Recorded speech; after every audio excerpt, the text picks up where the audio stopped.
البتہ قرآن مجید کے علم اور حکمت کے اعتبار سے، اس کے فلسفے کے اعتبار سے ایک بات سمجھ لینی چاہیے۔ قرآن کا فلسفہ یہ ہے کہ بنیادی ہدایت ہر انسان کے دل میں موجود ہے، بالقوہ، پوٹینشلی۔ یہ جو قرآن مجید یا اللہ کی کتابیں نازل ہوتی ہیں، یہ انہیں ایکٹیویٹ کرتی ہیں، وہ اندر کی جو ڈورمنٹ کانشسنس ہے، خوابیدہ شعور جو ہے، اسے بیدار کر کے اور پھر یہ کہ اسے اجاگر کرتی ہیں۔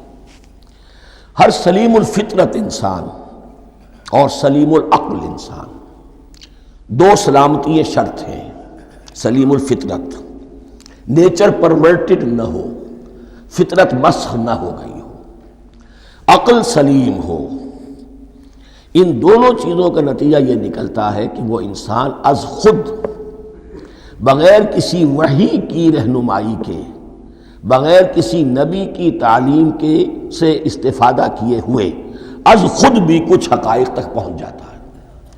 اور وہ حقائق کیا ہیں؟ نمبر ایک یہ کہ اس کائنات کا ایک خالق ہے اور وہ ایک ہے، اور وہ تمام صفات کمال سے متصف ہے۔ نمبر دو یہ کہ انسان کی زندگی صرف یہ زندگی نہیں ہے، بلکہ ایک اور زندگی ہے کہ جس میں اس زندگی کے اعمال کے نتائج برآمد ہوں گے۔ یہ دو باتیں، اس کی زیادہ وضاحت کے ساتھ جو ہے اس کا تذکرہ آئے گا سورہ لقمان میں، جہاں حضرت لقمان کی شخصیت کا تذکرہ ہے۔ لیکن یہاں صرف یہ بات سمجھ لیجئے کہ قرآن کا فلسفہ یہ ہے کہ ہر انسان میں، ہر فرد نوع بشر میں، جو اپنی ولادت کے وقت مسلم ہوتا ہے، حضور کی حدیث ہے کل مولود یولد علی الفطرہ ابواہ یحودانہ او ینصرانہ او یمجسانہ، ہر بچہ نوع انسانی کا فطرت اسلام پر پیدا ہوتا ہے، وہ فطرت کے اندر وہ ہدایت ودیت ہے۔ اب اگر وہ فطرت بس نہیں ہوئی اور عقل جو ہے وہ صحیح رخ پر کام کر رہی ہے، تو ان دو حقائق تک وہ انسان خود پہنچ جائے گا۔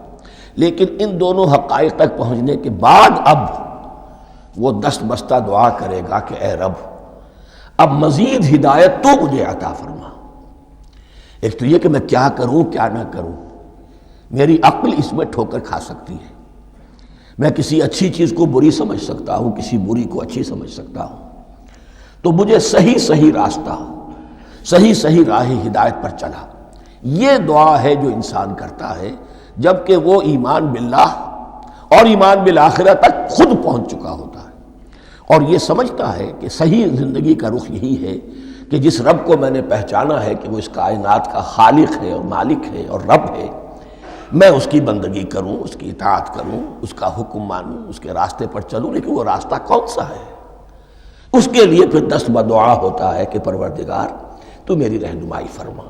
یہ مقام ہے کہ جہاں آپ سمجھ لیجئے اپنے آپ کو بھی آج اس جگہ پر تصور کرتے ہوئے پھر اس سورہ مبارکہ کو پڑھیے کہ آپ اس مقام پر اللہ کے فضل و کرم سے پہنچ چکے ہیں کہ اللہ کو آپ نے پہچان لیا اور اس کی توحید کو جان لیا، اس کی جملہ صفات کمال سے آپ واقف ہو گئے۔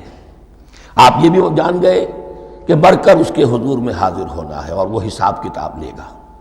پھر آپ نے یہ عہد بھی کر لیا کہ اب زندگی گزارنی ہے اس رب کی بندگی میں، اسی کی فرما برداری میں۔ اب یہاں کھڑے ہو کر آپ پوچھتے ہیں کہ اللہ مجھے وہ تفصیلی ہدایت عطا فرما، ایسا نہ ہو کہ کبھی میں کسی راستے پر چلتا ہوا کسی پگڈنڈی پر مڑ جاؤں اور وہ تھوڑی سی جو ڈیوییشن ہو میرے راستے کی وہ میری عاقبت کو برباد کر دے۔ یک لحظہ غافل گشتم و صد سال راہم دور شد، اس لیے کہ ہوتا یہی ہے سیدھے راستے سے ذرا سی کوئی پگڈنڈی جو ہے تھوڑے سے اینگل پر نکلی ہے، لیکن جب چلتے جائیں گے آپ تو جتنا آگے بڑھیں گے اس پر، اس راہ صراط مستقیم سے آپ اتنے ہی زیادہ دور ہوتے چلے جائیں گے۔ یہ ہے قرآن مجید کی حکمت اور فلسفے کے اعتبار سے اس سورہ مبارکہ کا مقام۔